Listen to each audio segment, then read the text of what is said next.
What is going on, guys, and welcome to a first impressions video on Dying Light. And now I know I'm kind of late to this because this game came out in like January, I think it was late January 27th, I believe.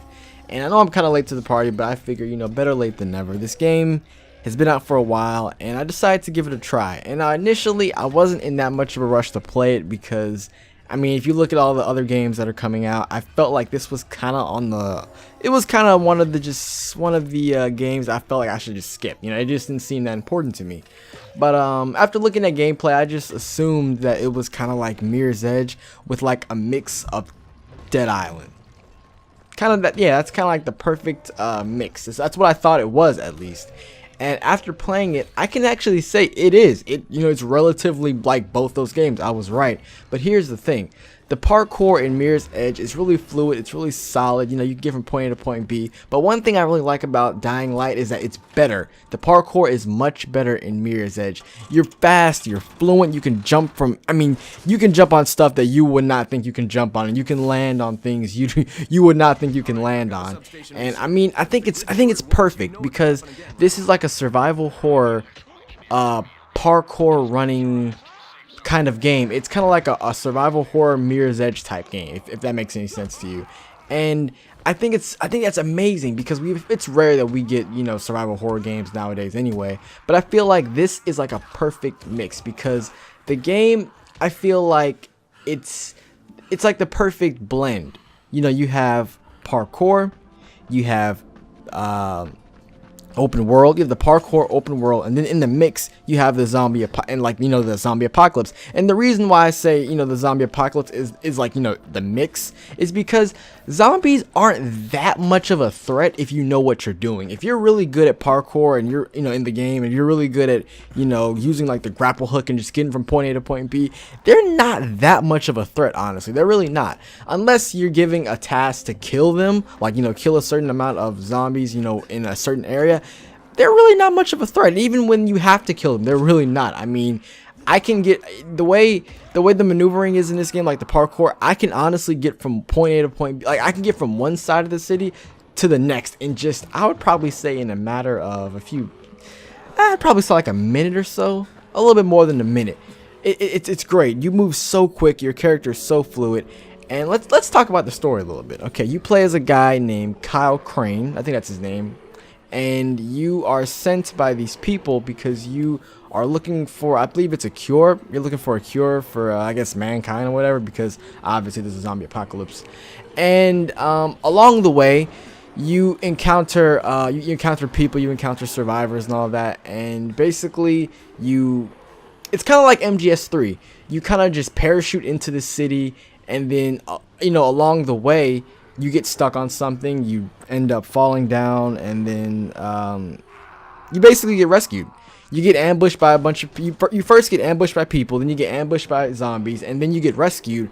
And then once you get rescued, you kind of owe the people who rescue you because they have like their own refugee kinda. And it's one of those things where it's like it's funny because it's kind of like The Walking Dead when Glenn saved Rick in the tank. And it's like you kind of owe them now because stuff has happened since then to where you kind of feel like a dick, but at the same time you don't, and you kind of owe the people who've helped you. I'm not gonna spoil it. You're gonna have to play and kind of understand what I'm talking about, but it's pretty cool.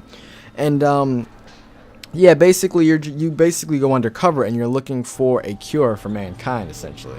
And I haven't beat the game yet. I have not beaten it. I have about 4 hours into the game. I'm still playing through it. But as of now, I really like the game. The story seems pretty solid. I've heard people say it's kind of weak and the ending is terrible. I'll have to see when I get there, but it's a pretty solid game. Parkour is good. Oh, guns. Okay, so guns in the game are pretty cool. From what I can see, there are a couple, but the game is mainly focused on melee. So don't expect this to be like Resident Evil where you get you start off with like a pistol and like a bunch of ammo. It's basically, like I said, Dead Island, and when you get a gun, you have to make your shots count. You really can't just like spray all over the place and expect to get a whole bunch of kills. And the one thing I don't like about guns, I don't like about them really. I mean, it makes sense. This isn't like a game flaw, but this is a reason why I prefer to not use guns, is because they make noise, and noise actually attracts these things, believe it or not. Noise attracts a lot of them. I mean, honestly, you can go from fighting one of these zombies to like fighting like a mob of them. They just come out of nowhere sometimes, and they can swarm you. And the game, like I said, the game mainly focuses on melee, so guns are kind of like a backdrop. I mean, they do come in handy, they do have their place, but I feel like they're just kind of like a backdrop. I mean, you'll encounter other people in the game, like you'll encounter other survivors, you can help them, and there are some that are actually hostile towards you. And if you don't, I mean, some of them have guns, some of them don't. I think it's really fun to fight them. I remember there was this one mission where I was like leaving from someplace, and I encountered two guys just kind of sitting there, and they attacked me. I didn't know why, they just attacked me, and I killed the first guy, and the other guy that was with him was getting attacked by zombies. So once I killed the first guy, I started fighting the second guy, then he ran away from me, and as he was running away, I hit him in the back and he fell, and then he started fighting me. Then I like kind of jumped, like I kind of got like the high ground advantage on him, and then he got attacked by zombies, and they ended up like just eating him alive. It was crazy. So the game is really cool like that. They really have that sense of like survival horror, and they also have that sense of like, you know, you're not the only person out in this world. There are other people, you know, besides you. And like I said, you can help random people who are in trouble. You can do basically whatever. It's really crazy. They also have these things called, I think, not supply drops. That's off of Advanced Warfare.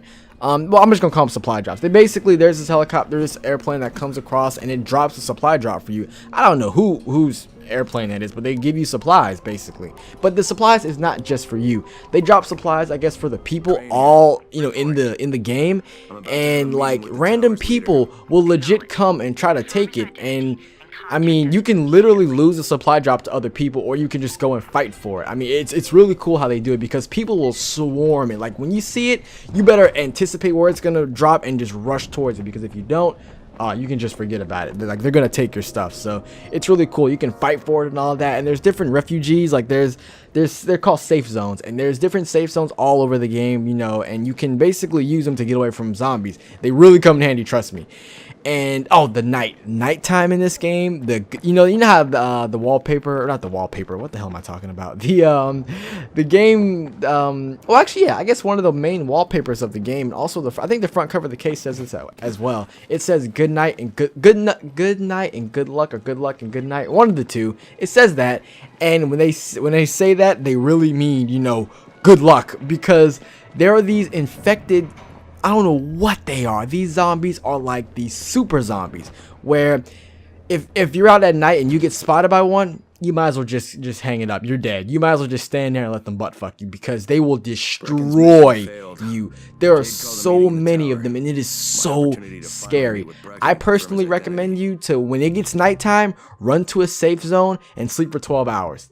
Just sleep for 12. Trust me, you're gonna thank me later. Sleep for 12 hours. Do not go out at night. If you can help it, do not go out at night. It is not a good idea.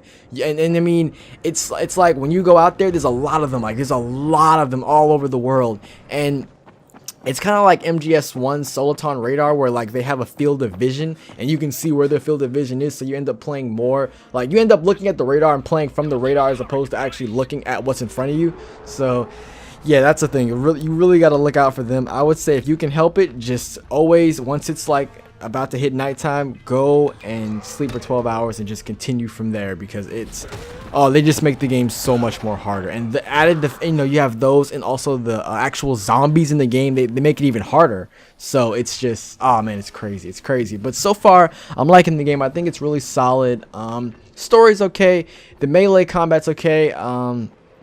It's like I said, it's basically like Dead Island and Mirror's Edge, just like Dead Island and Mirror's Edge had a baby and they made Dying Light. That's honestly what it is, and it's great. I personally enjoy the game. Like I said, I'm still playing through it, so I can't give it a final verdict. I will give it a final verdict once I beat the game, but so far I'm only about 3 or 4 hours in, maybe 5, I'm not sure. But I'm enjoying the game, so thank you for watching this first impressions video. Let me know what you think about Dying Light and your personal experience on it. I'll see you guys next time. Thanks for watching. Hope you enjoyed it, and peace.